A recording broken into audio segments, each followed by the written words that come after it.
ఆంధ్రప్రదేశ్ రాజకీయాలు చూసినట్లయితే ఒక విధంగా రాజధాని అమరావతి అని చెప్పేసి దానికి చట్టం చేశారు అని చెప్పేసి ఇంకా దాన్ని ఎవరు కదించలేదని చెప్పేసి అక్కడ ప్రభుత్వం చెప్తున్నటువంటి సందర్భంలో మాజీ ముఖ్యమంత్రి వైఎస్ జగన్ మాట్లాడుతూ సరే అది అంటే ఆయన ఏదో అసందర్భోచితంగా అన్నా లేదంటే దాన్ని కన్ఫ్యూజ్ చేయడం కోసం చేశాడు కానీ బట్ మావిగాన్ అనేది కొత్త కాన్సెప్ట్ తెచ్చడం జరిగింది. మరి అంటే మావిగాన్ అంటే ఇప్పుడు ఓకే రాజధాని అన్నప్పుడు మరి ఒక మావిగాన్ ఎందుకు ఆంధ్రప్రదేశ్లో అన్ని జిల్లాలు కలిపి పెట్టేసి దానికి ఒక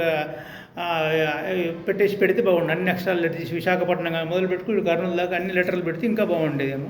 సరే అది అంటే ఎందుకంటే ఇప్పుడు గ్రేటర్ హైదరాబాద్ ఉంటుంది.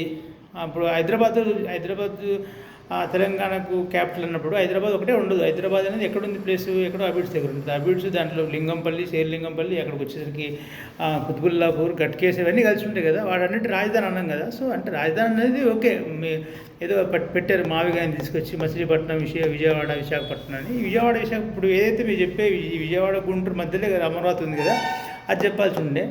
అది కాకుండా ఏదో కొత్త సందర్భం తీసుకొచ్చి అంటే పబ్లిక్ని కన్ఫ్యూజ్ చేయడం ఎందుకు. ఇంకా ఇప్పుడు ఒప్పుకోవాల్సింది తప్పదు. కొంతమంది సీనియర్ నాయకులు మీ దాంట్లో వాళ్ళ పార్టీలో సీనియర్ నాయకులు కూడా ఏంటి దాన్ని తలలు పట్టుకుంటున్నారు.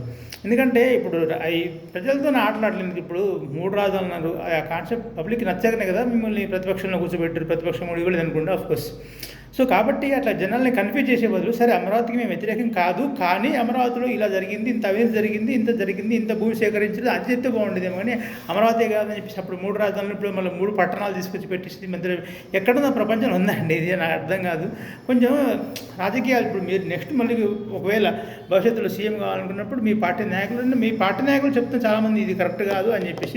దాన్ని ఏంటంటే మీరు పార్టీ అధినేతగా మీరు ఒక స్టాండ్ తీసుకున్నాక దానికి సపోర్ట్ చేయాలి. తప్పదు కాబట్టి చేస్తున్నారు, కానీ అంత కన్ఫ్యూజ్ చేయకండి ప్రజల్ని. ఓకే మీరు వచ్చిన చట్టం మారుస్తారా, చట్టాన్ని మారుస్తారా అంటే సరే కేంద్ర ప్రభుత్వంలో మళ్ళీ మీకు అనుకూల ప్రభుత్వం వచ్చి మీరుండి అందరూ ఇస్తే మార్చుకోవచ్చేమో. కానీ బట్ ఏదైనా పబ్లిక్ని కన్ఫ్యూజ్ చేసేసి ఇంకా రాజధాని లేకుండా చేస్తే మాత్రం కరెక్ట్ కాదు. చూడాలి మరి ఇంక ఇది ఈ మావిగన్లు అవుతుందా మరి ఇంకేమైనా అవుతుందో. మొత్తానికైతే ఒక విధంగా కేంద్ర ప్రభుత్వం చట్టం చేసి చట్టసభ దాదాపుగా చాలా గంటల పాటు అన్ని పార్టీలు కలిపి చర్చలో పాల్గొన్న నిజంగా ఇది ఎప్పుడు లేదు. ఇటువంటి ఒక రాజధాని కోసం ఇన్ని పార్టీలు పాల్గొన్న చర్చలో మొత్తానికైతే ఒక రాజధాని ఏర్పాటు జరిగింది. చూద్దాం మరి తర్వాత జగన్ వచ్చినంత మావిగనులు చేస్తారా ఏ గనులు చేస్తారో చూద్దాం. బట్ ఇప్పటికైతే ఆంధ్రప్రదేశ్ రాజధాని అయితే అమరావతి అని స్పష్టమైంది.